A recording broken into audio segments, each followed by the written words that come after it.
എല്ലാ പ്രിയപ്പെട്ട കൂട്ടുകാർക്കും natural and travel lovers blog നാലു ട്രാലോയുടെ പുതിയ ഒരു വീഡിയോയിലേക്ക് ഹൃദയം നിറഞ്ഞ സ്വാഗതം. ഇന്ന് ഞങ്ങൾ കാണാൻ പോകുന്നത് തിരുവനന്തപുരം ജില്ലയിലെ കടലോര മേഖലയായ വിഴിഞ്ഞവും അതുപോലെ കോവളത്തെ ലൈറ്റ് ഹൗസുമാണ്. അപ്പോൾ നമുക്ക് ഒരുമിച്ച് കാഴ്ചകൾ കാണാം. ഇവിടെ പോർട്ട് വന്നതോടുകൂടി കൂടുതൽ ഡെവലപ്പും അതുപോലെ നല്ല വൃത്തിയൊക്കെ ആയിട്ടുണ്ട്. വിനോദസഞ്ചാരികളുടെ വരവും അതുപോലെ വർദ്ധിച്ചിട്ടുണ്ട്. മനോഹരമായിട്ടുള്ള 2 പള്ളികൾ കാണാം. അപ്പോൾ അതിൻ്റെ പേരെന്താണെന്നൊക്കെ നമുക്ക് അവിടെ ചെന്നിട്ട് കാണാം. ഇന്നിപ്പോൾ ഇവിടെ വലിയ തിരക്കൊന്നും ഇല്ല. അപ്പം അതുകൊണ്ട് എന്തായാലും വാഹനം ഇവിടെ തന്നെ പാർക്ക് ചെയ്യാൻ പറ്റി. ചിലപ്പോൾ ഞങ്ങൾ വന്നത് ഉച്ച സമയമായതുകൊണ്ടായിരിക്കും. മനോഹരമായിട്ടുള്ള 2 പള്ളികൾ അടുത്തടുത്ത് കാണാൻ നല്ല രസമുണ്ട്. നല്ല നീലാകാശമായിരുന്നെങ്കിൽ ഈ കാഴ്ചയ്ക്ക് കുറച്ചുകൂടെ ഭംഗി വന്നതിനായിരുന്നു. കണ്ടില്ലേ? ഈ പള്ളിയുടെ പേരാണ് ദർഗാ ഷെരീഫ് പള്ളി. കേരളത്തിലെ പ്രധാനപ്പെട്ട ഉറൂസ് നടക്കുന്ന പള്ളികളിലൊന്നാണിത്. ഞങ്ങളങ്ങനെ പള്ളിയുടെ അകത്തേക്ക് കയറി അവിടെ നിന്നുള്ള കാഴ്ചയാണ്. ഒരുപാട് മത്സ്യത്തൊഴിലാളികൾ താമസിക്കുന്ന വീടുകളൊക്കെ കാണാം. അതുപോലെ ഫിഷിംഗ് ബോട്ടുകളൊക്കെ നമുക്ക് വരുകൊണ്ടിരിക്കുന്ന കാഴ്ചയൊക്കെ കാണാം. അപ്പോൾ എന്തായാലും അവിടെ നിന്ന് വീണ്ടും താഴേക്ക് ഇറങ്ങി ഇനി നമുക്ക് ഈ കടലിൻ്റെ ഓരം പിടിച്ച് അങ്ങോട്ടേക്ക് നടക്കാം. ഇവിടെ സേഫ്റ്റിക്കായിട്ട് കമ്പിവേലിയൊക്കെ ഉണ്ട്. ഇവിടെ നിറയെ കറുത്ത പാറകളാണ്, മണൽത്തിട്ടകളല്ല. അപ്പോൾ അതുകൊണ്ട് ഈ പാറയിൽ വെള്ളമൊക്കെ വന്ന് അടിച്ചിട്ട് നുരഞ്ഞ് പതഞ്ഞ് ഇങ്ങനെ പോകുന്നത് കാണാൻ നല്ല രസമുണ്ട്. തിരമാലകൾക്ക് വേറൊരു ഭംഗി. അപ്പോൾ ഇതുവഴി നമുക്ക് ഇനി അപ്പുറത്തേക്ക് നടന്നു പോയി കാഴ്ചകൾ കാണാം. വൈകുന്നേരം ആകുമ്പോഴത്തേക്ക് ഈ സൈഡിലൊക്കെ നിറയെ കടകളാണ്, തട്ടുകടകളാണ്. നല്ല ഫ്രഷ് മീൻ ഫ്രൈയും മീൻ കറിയും അങ്ങനെയുള്ള ഫുഡുകളൊക്കെ നമുക്ക് കഴിക്കാൻ പറ്റും. അപ്പോൾ വൈകുന്നേരം ആകുമ്പം ഇവിടെയൊക്കെ നിറയെ ആൾക്കാരായിരിക്കും.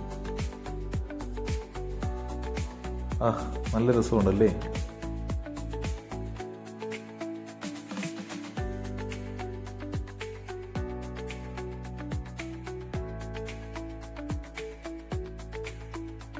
ഞാനങ്ങനെ അവിടെ നിന്ന് നടന്ന് പോർട്ട് കുറച്ചുകൂടി അടുത്ത് കാണാൻ പറ്റുന്ന സ്ഥലത്തേക്ക് വന്നിട്ടുണ്ട്. ഇവിടെ ഇടത് സൈഡിൽ വെള്ള നിറത്തിൽ കണ്ടോ ഒരു ഷിപ്പ് കിടക്കുന്നത്. അതുപോലെ തന്നെ ഇവിടെ ഒരു കണ്ടെയ്നർ ഷിപ്പും വന്നിട്ടുണ്ട്. കോടിക്കണക്കിന് രൂപയുടെ സാധനങ്ങളായിരിക്കുമല്ലേ അതിലിരിക്കുന്നത്. ഇതുപോലെ വന്ന ഒരു കണ്ടെയ്നർ ഷിപ്പാണ് ഈ അടുത്ത കാലത്തായിട്ട് ഇവിടെ അറബിക്കടലിൽ മുങ്ങിയത്. ഇത് പള്ളിയുടെ അവിടെ നിന്ന് നമ്മൾ കണ്ടില്ലേ, ആ സ്ഥലമാണ്. അപ്പോൾ ഇതുവഴി താഴോട്ട് പോയിട്ട് അവിടെ നിന്നുള്ള കാഴ്ചയും കൂടെ നമുക്ക് കാണാം. ഞാൻ ക്യാമറയുമായിട്ട് ഇങ്ങോട്ട് വന്നപ്പോഴത്തേക്ക് കാണാം ഒരാട് സൂക്ഷിച്ച് നോക്കുന്നു. അത് കരുതി അതിന് കഴിക്കാനുള്ള എന്തോ ആണെന്ന്. ഒരുപാട് ബോട്ടുകൾ കണ്ടോ ഇവിടെ അടുക്കിയിട്ടിരിക്കുന്നത്. ഇത് ട്രോളിങ് സമയമായതുകൊണ്ടാണ് ഇങ്ങനെ കാണാൻ പറ്റുന്നത്. 2 കൊക്കുകൾ മീൻ പിടിക്കാൻ തക്കം പാർത്തിരിക്കുന്നുണ്ടോ.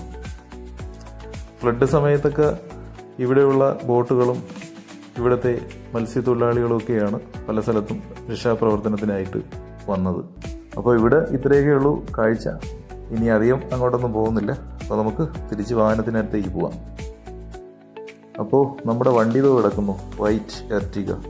ഞങ്ങളിനി കോവളം ലൈറ്റ് ഹൗസ് ലക്ഷ്യമാക്കി പോവുകയാണ്. അങ്ങനെ കോവളം ലൈറ്റ് ഹൗസിൻ്റെ എൻട്രിയിൽ അവിടെ എത്തി. ഇനി ഈ ഇടത് സൈഡിൽ കാണുന്ന കൗണ്ടറിൽ നിന്ന് ടിക്കറ്റ് എടുക്കണം. ഒരാൾക്ക് 20 രൂപയാണ് എൻട്രി ഫീസ്. ഇവിടെ അത്യാവശ്യം നല്ല വൃത്തിയുള്ള പാർക്കിംഗ് സൗകര്യങ്ങളൊക്കെ ഉണ്ട്. ചെറിയ വാഹനങ്ങൾ മാത്രമേ ഉള്ളൂ എന്നാണ് എനിക്ക് തോന്നുന്നത്. ഇങ്ങോട്ടേക്ക് കയറുമ്പോഴത്തേക്ക് തന്നെ ഇവിടെ കോവളം ബീച്ചിൻ്റെ നല്ലൊരു വ്യൂ കിട്ടും. ഇപ്പം അധികം മണൽത്തിട്ടയൊന്നുമില്ല, കാരണം ഇപ്പം വേലി ഏറ്റ സമയമാണല്ലോ. ഇതിൻ്റെ നടുക്കായിട്ട് കറുപ്പ് കാണുന്നത് കണ്ടില്ലേ, അത് പാറക്കൂട്ടങ്ങളാണ്. അവിടെ വേലി ഇറക്ക സമയത്ത് നമുക്ക് നടന്നൊക്കെ പോകാൻ പറ്റും. ഇനിയിപ്പോൾ എന്തായാലും നമുക്ക് ലൈറ്റ് ഹൗസിൻ്റെ അങ്ങോട്ട് പോവാം. അതിൻ്റെ മേളിൽ കയറിയിട്ടുള്ള വ്യൂ ഒക്കെ നിങ്ങളെ കാണിച്ചു തരാം. ഇവിടെ ഈ ഭാഗത്തൊക്കെ നാച്ചുറലായിട്ടുള്ള പുൽത്തകടിയാണ് കേട്ടോ, അല്ലാതെ പ്രത്യേകിച്ച് വെച്ച് പിടിപ്പിച്ചതൊന്നുമല്ല. എന്തായാലും നല്ല ഭംഗിയുണ്ട്. ലൈറ്റ് ഹൗസ് കാണുന്നത് കണ്ടോ, അതിൻ്റെ മേളിലാണ് കയറേണ്ടത്. ഇവിടെ എന്തായാലും ഈ നാച്ചുറാലിറ്റി അതേ കണക്ക് തന്നെ അവർ കീപ്പ് ചെയ്യുന്നുണ്ട്. പാറയൊന്നും പൊട്ടിച്ച് അതിൻ്റെ ഭംഗി കളഞ്ഞിട്ടില്ല. അതൊക്കെ അതേപോലെ തന്നെ നിലനിർത്തിയിട്ടുണ്ട്. അതിന് നടുവിലൂടെ സ്റ്റെപ്പൊക്കെ പണിത് നല്ല വൃത്തിയിലിട്ടിരിക്കുകയാണ്. എന്തായാലും കൊള്ളാം, നല്ല വ്യൂ.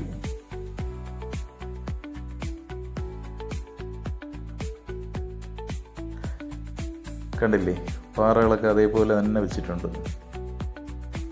പിന്നെ ഇവിടെ ഈ അങ്ങിങ്ങായിട്ട് നിൽക്കുന്ന തെങ്ങ് എല്ലാം കൂടെ ആയപ്പോഴത്തേക്ക് കൊള്ളാം. പക്ഷേ ഈ ആകാശം മാത്രം ഇരുണ്ട് കിടക്കുകയാണ്. നല്ല നീലാകാശമായിരുന്നെങ്കിൽ കാഴ്ചയ്ക്ക് നേരത്തെ പറഞ്ഞ പോലെ ഭംഗി കൂടുമായിരുന്നു. അപ്പോൾ ഇവിടെ എന്തായാലും നല്ല തിരക്കാണ്. 5 പേരെ വെച്ചിട്ടാണ് ലിഫ്റ്റിൽ കയറ്റി വിടുന്നത്. അല്ലാതെ സ്റ്റെപ്പ് കയറിയും പോവാം. എന്തായാലും നല്ല തിരക്കാണ്. അപ്പോൾ ആ സമയത്ത് നമുക്ക് പുറത്തുള്ള കാഴ്ചകളൊക്കെ കണ്ടിട്ട് വരാം.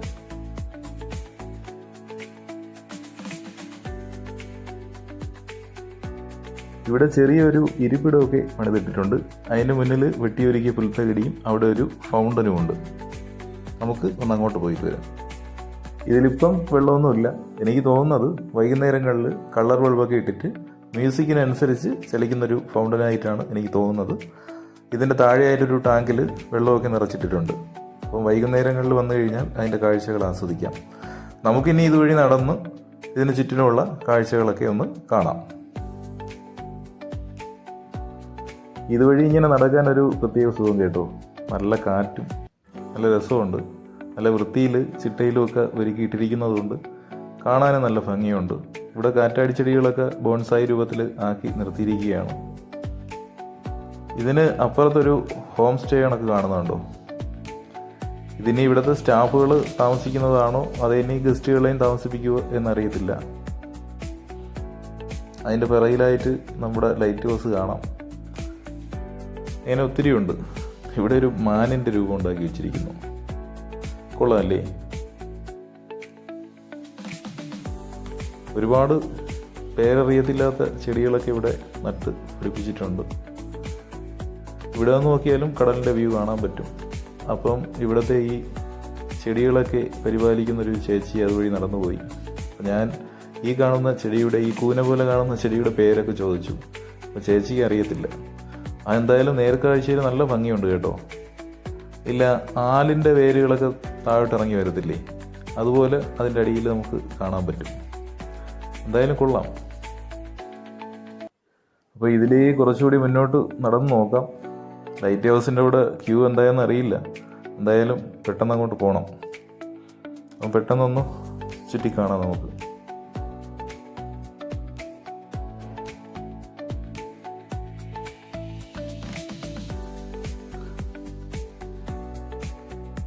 നല്ലൊരു വ്യൂ കേട്ടോ. ഇവിടെ ധാരാളം 10 മണി ചെടികളൊക്കെ ഇങ്ങനെ തൂക്കിയിട്ടിട്ടുണ്ട്.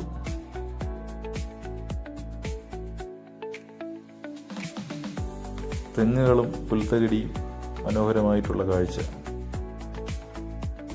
ഇവിടെ ഒരുപാട് ഹോം സ്റ്റേകളുണ്ട് കേട്ടോ. അപ്പം ഗസ്റ്റുകളെ താമസിപ്പിക്കാനായിരിക്കും. കോവളമല്ലേ. ഇത് ഇപ്പോഴാങ്ങാണ്ട് നിർമ്മിച്ചാണെന്ന് തോന്നുന്നു. നല്ല ഭംഗിയുണ്ടത്. അപ്പോൾ നമ്മൾ നടന്ന് ഇപ്പം ഈ പാർക്കിംഗ് ഏരിയയിൽ എത്തി കേട്ടോ. ഇവിടെ ഒരു ആനയുടെ പ്രതിമയൊക്കെ വെച്ചിട്ടുണ്ട്. കൊള്ളാം അത്. പിന്നെ എന്തായാലും നമുക്ക് തിരിച്ചു പോവാം. അല്ലെങ്കിൽ ചിലപ്പോൾ ലൈറ്റ് ഹൗസ് കാണാൻ പറ്റില്ല. ഞാൻ തിരികെ വന്നത് കറക്റ്റ് സമയമായിരുന്നു കേട്ടോ. ലെഫ്റ്റ് വഴി ഏകദേശം മുകളിൽ എത്തിയിട്ടുണ്ട്. ഇനി ഇവിടെ നിന്ന് സ്റ്റെപ്പ് കയറിയേ പറ്റുള്ളൂ. നല്ല തിരക്കുണ്ട്. ഇങ്ങനെ ഓരോരുത്തരായിട്ട് വെയിറ്റ് ചെയ്യണം മുകളിലോട്ട് കയറാനായിട്ട്. അപ്പോൾ ഇതാണ് ഇതിൻ്റെ ഇലക്ട്രോണിക് സിസ്റ്റമൊക്കെ പ്രവർത്തിക്കുന്ന സ്ഥലം. അങ്ങനെ അവിടെ നിന്ന് നല്ല കിഴുക്കാൻ തൂക്കമായിട്ടുള്ളൊരു സ്റ്റെപ്പ് കയറി ഇനി മുകളിലെത്തി. ഇതിൻ്റെ മുകളിലാണ് കടലിലേക്ക് കറങ്ങി അടിക്കുന്ന ആ ലൈറ്റ് ഇരിക്കുന്നത്. കണ്ടോ? ഇവിടെ അധികം നേരം ഒന്നും ഷൂട്ട് ചെയ്യാൻ പറ്റില്ല, ഭയങ്കര തിരക്ക്. അങ്ങനെ ഞങ്ങൾ ഒരു പരുവത്തിന് ഇനി മുകളിലെത്തി. നല്ല തിരക്കാണ്. ഇവിടെ കുറച്ച് പേര് മാറിയാലേ നമുക്ക് ഇനി വിശാലമായിട്ട് കാണാൻ പറ്റൂ. കണ്ടില്ലേ, നല്ല വ്യൂ അല്ലേ? അങ്ങനെ വിഴിഞ്ഞം പോർട്ടൊക്കെ കാണാം. കോവളം ഏരിയ മുഴുവൻ കാണാം കേട്ടോ. അടിപൊളി, സൂപ്പർ. ഇവിടെ ലാസ്റ്റിൽ കരഭാഗം കടലിലേക്ക് ഇറങ്ങി നിൽക്കുന്നുണ്ടോ? അതിനപ്പുറത്തായിട്ടാണ് വെട്ടുകാട് പള്ളിയൊക്കെ വരുന്നത്. അവിടെ ഞങ്ങൾ പോവും. അത് അടുത്ത വീഡിയോയിൽ കാണിക്കാം കേട്ടോ. ഒരുപാട് തവണ കോവളത്ത് വന്നിട്ടുണ്ടെങ്കിലും ഈ ലൈറ്റ് ഹൗസിന് മേളിൽ ആദ്യമായിട്ടാണ് കയറുന്നത്. ഇത് ഇവിടെ നിന്നാണ് നമ്മളെ മേളിലോട്ട് കയറിയത് കേട്ടോ. എന്തായാലും ഇന്നാണ് അതിന് സാധിച്ചത് എൻ്റെ മേളിൽ കയറാൻ. എൻ്റെ മേളിൽ കയറാൻ കഴിഞ്ഞില്ലായിരുന്നെങ്കിൽ അതൊരു നഷ്ടമായിട്ട് തന്നെ അങ്ങനെ കിടന്നേനെ. അത് ഇവിടെ ഒരുപാട് പേര് സെൽഫിയൊക്കെ എടുക്കുന്നുണ്ട്. മലയാളികൾ മാത്രമല്ല, ഹിന്ദിക്കാരും തമിഴരും അങ്ങനെ ഒരുപാട് പേരുണ്ട് കേട്ടോ ഇവിടെ. ഇനി ഇതുവഴി അപ്പുറത്തോട്ട് പോയിട്ട് അവിടെ നിന്നുള്ള വ്യൂയും കൂടെ എങ്ങനെയുണ്ടെന്ന് നോക്കാം. സൂപ്പർ, അടിപൊളി. പക്ഷേ ഈ മേഘാവൃതമായി കിടന്നില്ലായിരുന്നെങ്കിൽ ഉണ്ടല്ലോ, നല്ല നീല കളറിൽ ആകാശം കിടന്നിരുന്നെങ്കിൽ വേറൊരു വൈബായിരുന്നേനെ. ഒരു പരുന്ത് ഇവിടെ നിന്ന് പറന്ന് വരുന്നുണ്ട് കേട്ടോ. അത് ഈ കടലിൻ്റെ ഭാഗത്തേക്ക് കയറുമ്പോഴത്തേക്ക് നല്ല ഭംഗിയായിരിക്കും. ഇതാ വന്നോ, കണ്ടില്ലേ? നല്ല രസമല്ലേ? സൂപ്പർ. അപ്പോൾ ഇന്നത്തെ കാഴ്ചകൾ തൽക്കാലം അവസാനിപ്പിക്കുകയാണ്.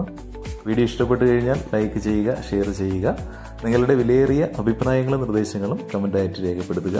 എല്ലാവർക്കും നന്മകൾ നേരുന്നു. Thank you.